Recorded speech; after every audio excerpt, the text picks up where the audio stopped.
नेता प्रतिपक्ष तेजस्वी यादव ने मुख्यमंत्री नीतीश कुमार को 3 दिनों का समय दिया है।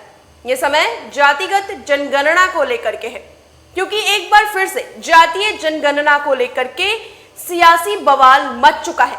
जिस तरीके से केंद्र सरकार ने सुप्रीम कोर्ट में हलफनामा दायर किया और अपनी स्थिति स्पष्ट करते हुए साफ तौर पर यह कहा कि 2021 में जातीय जनगणना करवाना संभव नहीं है। उसके बाद बीते दिनों महागठबंधन की बैठक हुई, जिसकी अध्यक्षता नेता प्रतिपक्ष तेजस्वी यादव कर रहे थे। उसमें तमाम जितने घटक दल हैं महागठबंधन के वहां पे आए। उस दौरान ये घोषणा की गई तेजस्वी यादव की तरफ से कि वो नीतीश कुमार को 3 दिनों का मोहलत देते हैं। 3 दिनों के अंदर मुख्यमंत्री नीतीश कुमार जातीय जनगणना को लेकर के अपनी स्थिति स्पष्ट करते हैं, अपना रुख स्पष्ट करेंगे, तब तेजस्वी यादव आगे का एक्शन प्लान तैयार करेंगे। साथ ही तेजस्वी यादव ने यह भी घोषणा की कि 27 सितंबर को जो भारत बंद होगा उसका महागठबंधन सक्रिय समर्थन करेगा। बता दें कि 27 सितंबर को किसानों के तरफ से 3 कृषि कानूनों को लेकर के भारत बंद का ऐलान किया गया है।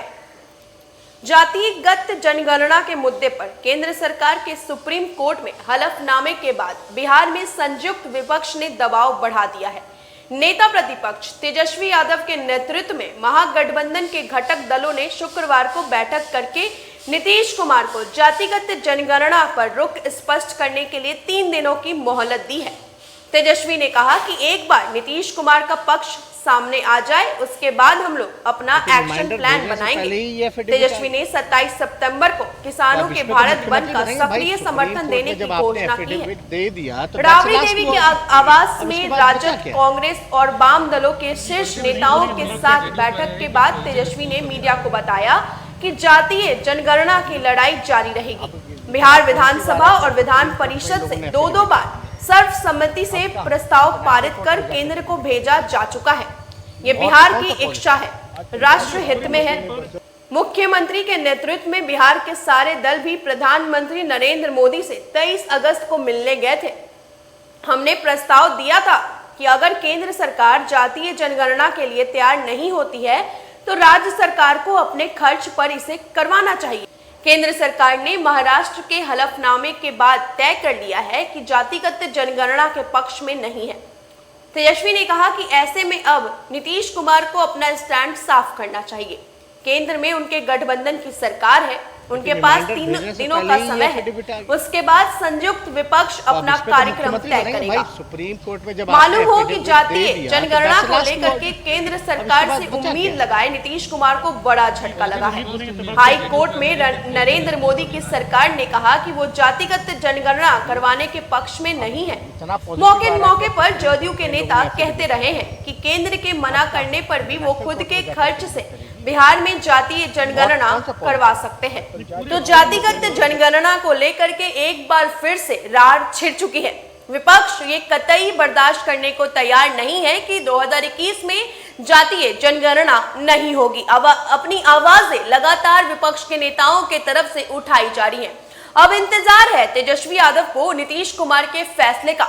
जब नीतीश कुमार अपना पक्ष सामने रखेंगे, उसके बाद तेजस्वी यादव आगे का रणनीति बनाएंगे, आगे का प्लान तैयार करेंगे कि कैसे सरकार के सामने जातिगत जनगणना को लेकर के अपनी बात को मनवाया जा सके।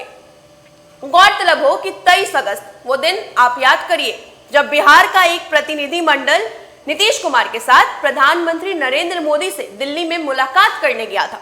नीतीश कुमार को काफी इच्छाएं थी केंद्र सरकार से। आप याद कीजिए नीतीश कुमार के उन बयानों को, जब नीतीश कुमार नरेंद्र मोदी से मिलने के बाद बाहर निकले और उन्होंने ये बातें कही कि जातिगत जनगणना को लेकर के नरेंद्र मोदी ने हमारी बातों को गंभीरता से सुना है। मुझे उन पर पूरा विश्वास है कि वो कुछ उचित फैसला इस पर लेंगे। लेकिन केंद्र सरकार की तरफ से ये स्पष्ट कर दिया गया सुप्रीम कोर्ट के ही जरिए, क्योंकि केंद्र सरकार ने हलफनामा दायर किया। उस हलफनामे में केंद्र सरकार ने कहा कि जातिगत जनगणना 2021 में संभव नहीं है, जिसके बाद से लगातार बिहार की सियासत तेज है। अब तेजस्वी यादव ने नीतीश कुमार को 3 दिनों का समय दिया है। बहरहाल देखना होगा कि आने वाले दिनों में जातीय जनगणना को लेकर के किस तरीके से आगे और रार छिड़ती है। क्या कुछ तेजस्वी यादव की तरफ से आगे प्लान बनाए जाएंगे, ये भी देखना बहुत दिलचस्प होगा। फिलहाल के लिए इतना ही। ज्यादा अपडेट्स के लिए आप बने रहे फर्स्ट बिहार झारखंड के साथ। धन्यवाद।